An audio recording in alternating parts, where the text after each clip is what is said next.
Bonjour les amis, alors je vais vous parler aujourd'hui de plomberie pour changer un petit peu, puisque vous savez, pour ceux qui me suivent, que je suis en train de faire le placo de la maison.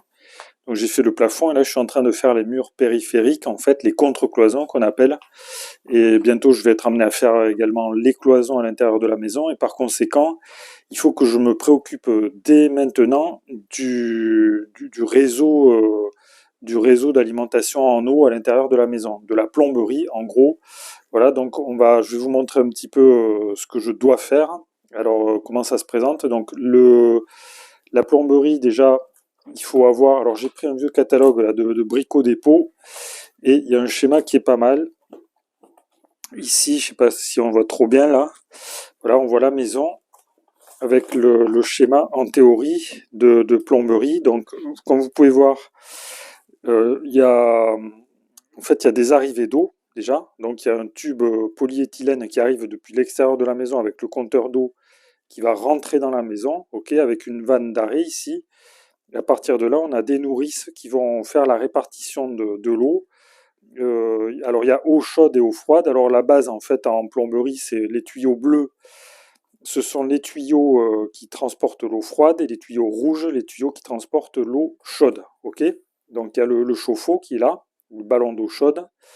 Et après, il y a le réseau, tout le réseau d'alimentation de l'eau qui se répartit dans la maison. Alors dans cet exemple, on a une alimentation des radiateurs, puisque ce sont des radiateurs qui fonctionnent avec de l'eau chaude. Mais moi, c'est pas le cas dans ma maison, puisque j'ai des radiateurs électriques et que le système principal de chauffage n'est pas du tout raccordé avec le réseau d'eau, puisqu'il s'agit d'un poêle, donc il n'y a pas de problème de question d'eau qui se pose à ce niveau-là. Donc, je reprends. On a dans la maison, on a l'arrivée d'eau qui arrive depuis l'extérieur, et évidemment, on a, puisqu'il y a de l'eau qui rentre, il faut qu'elle sorte à un moment donné. Donc, les eaux usées, elles vont sortir avec les différentes évacuations. Donc, on a des évacuations à chaque fois qu'il y a une arrivée d'eau, il y a une évacuation. Donc, on a la douche, on peut avoir évidemment les WC, on va avoir machine à laver, on va avoir l'évier, on va avoir voilà, donc tous les points où il y a une arrivée d'eau, forcément, il y a une évacuation de l'eau. Voilà, donc voilà comment ça se présente. Donc sur mon plan ici, moi, si je reprends mon plan, j'ai mon arrivée d'eau, j'ai un tube en polyéthylène, donc noir avec un liseré bleu qui arrive depuis l'extérieur ici. Donc le tube, le tuyau, il arrive ici, comme ceci, et il arrive dans le cellier à ce niveau. Ok. Donc à partir de là, j'ai différents. Je dois répartir l'eau froide dans différents endroits. Donc déjà, je dois faire arriver l'eau froide. Donc je vais le mettre en bleu. Vous voyez, avec mon stylo là. Fédération française du bâtiment. Alors vous pouvez le faire aussi avec un stylo normal, hein, ça marche aussi quoi. Donc vous prenez, donc je me mets sur le bleu là. Donc je dois emmener de l'eau froide au chauffe-eau. Ok. Alors ici, sachant qu'ici, il va y avoir les nourrices. Alors je ne sais pas si je vais les mettre exactement là ou là, je pense qu'elles vont être plutôt ici. Peut-être je peux les mettre ici aussi, hein, c'est possible. Donc j'ai une arrivée d'eau froide qui va vers le chauffe-eau, ok. Je vais avoir une arrivée d'eau froide qui va aller vers la machine à laver. Je vais avoir une arrivée d'eau froide qui va partir vers les WC. Alors notez que pour les WC, on a uniquement de l'eau froide, on n'a pas besoin d'eau chaude évidemment, ce qui n'est pas le cas par contre pour de nombreux autres appareils. Alors je rajouterai encore ici, j'ai un tuyau d'eau froide qui va aller ici à l'évier dans la cuisine, et j'ai encore un tuyau d'eau froide qui va ici au lavabo, et ainsi qu'un tuyau d'eau froide qui va aller vers la baignoire. Ok, voilà pour l'eau froide. En ce qui concerne les évacuations, ah j'ai oublié, j'en ai oublié un, deux même. J'ai oublié ici de faire une arrivée d'eau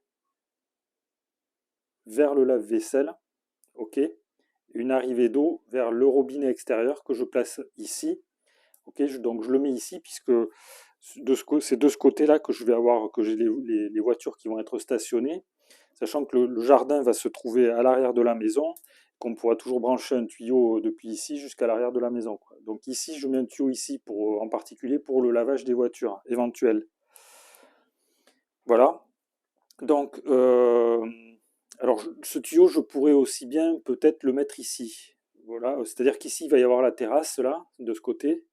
Ok, donc je pourrais le mettre là. Ça peut être utile aussi pour les barbecues, etc., quoi. Voilà, bon, mais ça, je sais pas encore, j'ai pas encore décidé. Voilà, donc alors pour l'eau froide, donc on a la répartition des différents circuits d'eau froide. Alors la section des tuyaux, je ne m'en souviens plus, mais je crois que c'est entre 12 et 16 mm. Ça dépend peut-être des différents appareils qu'on va alimenter, quoi. Si c'est juste les WC, je crois qu'en diamètre 12, ça suffit. Alors vous me direz les amis dans les commentaires hein, ce que vous en pensez, quoi.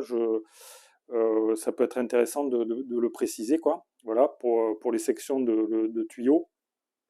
Ensuite, une fois qu'on a fait les arrivées d'eau, la répartition du réseau d'eau froide, on va faire la répartition du réseau d'eau chaude. C'est pas très compliqué. Donc là, on a de l'eau froide qui rentre dans le chauffe-eau ici, et on a de l'eau chaude qui va ressortir. Donc on va avoir une nourrice qui va être composée. Donc, alors je sais pas si je la mets là ou là, mais il va y avoir donc l'eau chaude qui va arriver ici.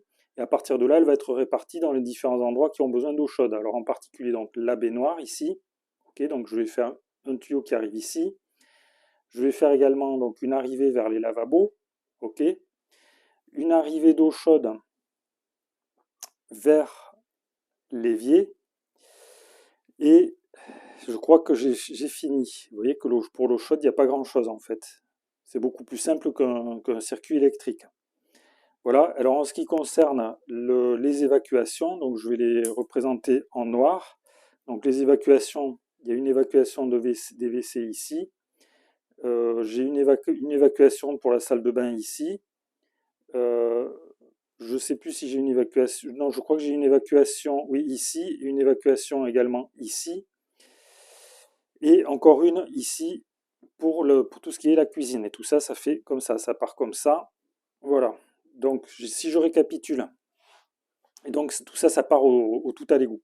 Si je récapitule, on a donc ici, on a l'arrivée d'eau depuis le réseau extérieur, qui va être répartie donc entre le réseau d'eau froide, qui va alimenter les différents points qui vont consommer de l'eau froide, qui sont plus nombreux que l'eau chaude. On a l'arrivée d'eau froide qui va vers le chauffe-eau, et qui, à partir de là, on va répartir l'eau chaude dans les différents appareils qui en ont besoin. Voilà. Vous voyez que c'est quelque chose qui n'est pas très compliqué. Par contre, évidemment, il faut prévoir tout ce réseau avant de finir le plaquage de la maison, éventuellement, pour pouvoir faire passer les arrivées d'eau, si c'est nécessaire, soit par le sol, soit, si c'est pas possible par le sol, par les cloisons. Voilà. Voilà les amis. Donc, si vous avez des questions, des remarques ou des commentaires à faire, vous pouvez les faire dans le fil de discussion sous la vidéo. La plomberie, c'est quand même quelque chose qui est nettement moins compliqué nettement moins complexe que l'alimentation, que l'électricité. Et donc voilà, si ça vous a intéressé, vous pouvez cliquer sur le pouce j'aime, laissez vos commentaires, abonnez-vous à la chaîne si vous ne l'avez pas encore fait, c'est gratuit. Comme ça, vous verrez l'évolution du chantier, et en particulier donc tout ce qui concerne la plomberie, mais aussi l'électricité, le placo, etc. Merci les amis pour votre attention, et je vous dis à bientôt pour de nouvelles vidéos.